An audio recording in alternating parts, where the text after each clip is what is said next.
네, 더불어민주당 경기 광명갑 이모경 의원입니다. 먼저 문체부 장관 자로 지명되신 것 축하드립니다. 감사합니다. 네.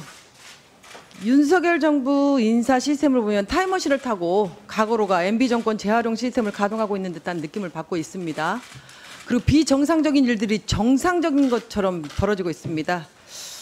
본격적인 질의에 앞서 후보자께서 과거 최장수 문체부 장관을 역임하셨습니다. 본인이 생각할 때 어떤 장관이었다고 자평하십니까?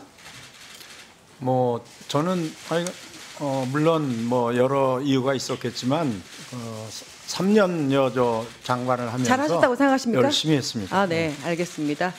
오늘 지금 카메라 분들이 기자분들이 많이 계십니다. 카메라 분들 오늘 장관님께 후보자님께 허락 맡으셨습니까?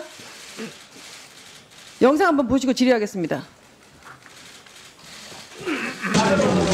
찍지 마. 찍지 마. 승기나 꼬치가 정말. 유인천 장관 하면 떠오르는 기억은 MB 정부 문화예술계 블랙리스트 실행자, 2년 프레임을 통한 문화계 인사 찍어내기, 욕설을 통한 국회 모욕 등 손으로 꼽기에도 부족할 정도입니다. 현장의 목소리는 어떠했는지 한번 들어보시겠습니다. 영상 보시죠. 윤석열 정부는 블랙리스트 시대로 되돌리는 유인천 장관 내정을 철회하라. 블랙리스트 리스트에 올랐던 많은 영화인들이 아직도 정신적 트라우마에 시달리고 있다는 것입니다. 정말 기억하기 싫으신 분께서 다시 한번 전면에 등장했습니다. 네, 더 응원을 해줘야 되는 사람들이 왜 이렇게 현장의 분위기가 반대 분위기가 목소리가 높은지 한번 고민을 하셔야 된다고 생각합니다. 또 저희 의원실에서 후보자님의 문체부 장관 재임명에 대해 현장에 문화예술 종사자 및 국민 382명을 대상으로 설문조사를 한번 진행해 봤습니다. 어떤 결과가 나왔을까요? 표 한번 보시죠. 매우 반대가 80.1, 반대가 11%, 합치면 91.1%가 재임명에 대해 반대를 하고 있습니다. 이유는 신한류 시대에 맞지 않는 구시대적 인사, 블랙리스트 시대로 회귀 우려가 가장 많았습니다. 후보자님께서는 동의하십니까? 글쎄요, 우리 존경하는 이모경 의원님 말씀이 좀 가슴이 많이 아픕니다. 하지만 지금 말씀에 뭐 동의를 드릴 수는 없고요.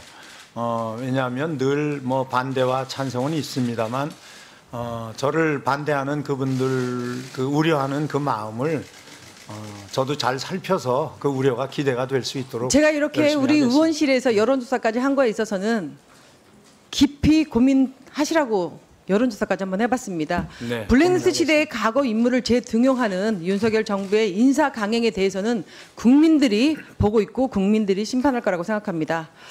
블랙리스트 관련 질의를 먼저 하고 싶었으나 제가 추가 질의에서 이어가기로 하고 먼저 후보자의 재산 관련 의혹에 대해서 질문하겠습니다.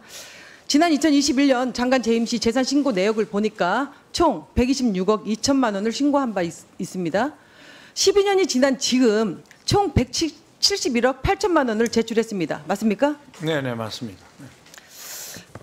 이번에 제출한 재산 내역을 보니까 의구심이 드는 부분들이 너무나 많아요. 현재 보유하고 있는 다른 주택 및 토지 등에 관련해서는 많은 의혹들이 넘쳐나지만 특히 2021년에 신고한 126억의 재산 중 3건을 매각한 건에 대해서 후보자는 성의 있게 답변해 주시기 바랍니다. 네. 매각한 거 기억하십니까? 네, 기억합니다. 서울 종로구 주택, 강남구 건물, 제주 돌연 이동 토지 3건. 이게 얼마인지 아십니까? 그 당시? 뭐 전체로 따지면 한 160억 정도 되지 않을까 그 싶은데요. 당시 2011년에 재산 신고에는 51억 1,700만 원이었습니다. 그때는 그렇죠. 네. 그런데 이것을 2012년, 19년, 21년에 3건을 매각하면서 160억 2,500만 원에 매각을 하셨습니다. 그렇다면 109억 원이라는 차익을 얻었을 겁니다. 그렇죠. 차익이 분명히 109억 원이 있어야 돼요.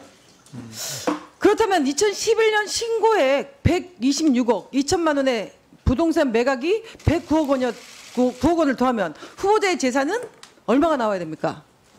그건 좀 산술적인 계산으로 조금 기다려보세요. 후보자의 재산은 약 235억 2천만 원이 되어야 한다라고 봅니다. 12년이라는 시간이 또 지났습니다. 이번에 신고한 내역을 보니까 171억 8천만 원입니다. 차익 63억 4천만 원은 도대체 어디로 간 것입니까? 돈이 발달려서 날아갔습니까?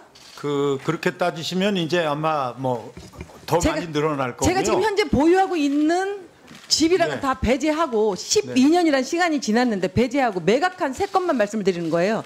매각을 했으면 이거에 대한 총액에서 저희가 다 하더라도 109억 원이 남아야 돼, 한 63억 정도가 남아야 되는데 이게 남지 않았다라는 거예요. 이거에 대해서 다시 소명해 주시기 바랍니다. 그 부분은요, 잘 계산하시면 딱 맞아 떨어지게 돼 네, 있습니다. 계산을 제가 하는 게 아니라 자료 요청을 계속하고 하는데도 자료를 주시지 않으니까 자료 다 드렸는데. 제가 말씀드리는 겁니다. 네, 네. 후보자가 또 제가 두 아들의 재산 현황에 대한 의혹도 있어서 질의를 이어가겠습니다. 2008년 돌아가 당시 인사청문회에서 당시 장남과 차남이 직업 없이 수천만 원의 예금을 보유한 배경에 대해 의문을 제기됐고 재산신고 누락과 편법 증여 의혹을 받았음에도 임명이 되었습니다. 12년이 지나 재지명된 후보자의 재산 관련 의혹을 해소하기 위해 자료를 요청했으나 개인정보로 거부당했고 두 아들의 독립생계로 거부당했습니다. 그래서 자료가 없이 의혹만 가지고 질의를 이어가겠습니다. 후보자의 장남은 배우이고 차남은 회사원으로 알려져 있습니다. 이 중 차남은 2014년 군대를 제대하고 바로 다음 해인 2015년에 5월 8일 6억 2,500만 원으로 성동구 옥수동 아파트를 매입했습니다. 그런데 여기서 또 아이러니한 게 이때 나이 27세였고 등기사항 증명서를 살펴보니까 담보대출 없이 아파트를 매입했더라고요. 또 공교롭게도 열흘 뒤에 5월 18일에 31세 장남이 같은 단지 아파트를 7억 5,500만 원에 차남과 같이 담보대출 없이 매입했습니다. 근데 이거에 대해서도 자료 요청을 했더니 제출하지 않아요. 아들들의 능력이 뛰어난 겁니까? 무직 상태에서 능력이 뛰어난 겁니까? 아니면 아빠 능력이 뛰어난 아빠 찬스를 사용한 것입니까? 이 인사청문회를 보고 있는 국민들이 판단할 것이라고 생각합니다. 도저히 20대 후반, 30대 초반의 두 아들이 매입할 만큼의 소득이 있었을까요? 그 부분은 제가 증여했다는 말씀도 자료에 분명히 명기를 했고요. 또 그에 따른 증여세도 다 납부를 했고요. 그거는 그 당시에 제가 이제 공직 다 떠나고 아무 일도 없을 때입니다. 그래서 나름대로 정리를 좀 해야 되겠다 싶어서 다 증여하고 또 이 애도 결혼하고 어쩌고 하면서 그 정리를 다 제대로 다 한 거기 때문에 지금 의원님 의혹이라고 말씀하시는 거는 글쎄요, 의혹이라고 할 수 있을진 몰라도 정확하게 계산하면 다 맞게 돼 있습니다. 그래서 증여세 납부 자료를 제출해달라는 겁니다. 이거를 5호까지 제출해 주시면 되는 거고, 그리고 자녀들의 그 독립 생계라고 한다라고 하면 지금 후보자님께서는 본인 자신의 소득 내역을 주시면 됩니다. 그런데 왜 자료를 안 주십니까? 이렇게 떳떳하게 말씀하시는데 왜 자료를 안 주시는지 모르겠어요. 근데 그런 부분은 다 개인 정보라고 생각을 해서. 이모경 의원님 정리해 주세요.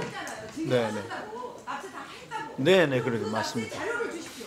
예. 그러니까 소득 내역을 주십시오. 제 재산 내역에 보면 다 표현은 돼 있습니다. 자, 제가 사회 보니까 이모경 의원님 발언 정리해 주시고요. 예. 제가 아까 자료 요청 분명히 말씀드렸으니까요. 관련된 자료를 서면으로 이모경 의원님 저희 행정실에 주시면 자료 요청을 제가 위원장으로서 별도로 해서 필요한 자료는 제출하도록 하고, 제출하지 않는 경우에는 사유가 뭔지를 후보자 측에서 제출하지 못하는 사유를 제시해 주시면 되는 겁니다. 아시겠습니까? 네. 자, 그리고 가급적 마이크 지금 생방송 중이기 때문에 마이크 꺼지면 시청하시는 분이 답답합니다. 소리가 안 들려서요. 그래서 마이크가 꺼지면 답변을 좀 정리해 주시면 고맙겠습니다.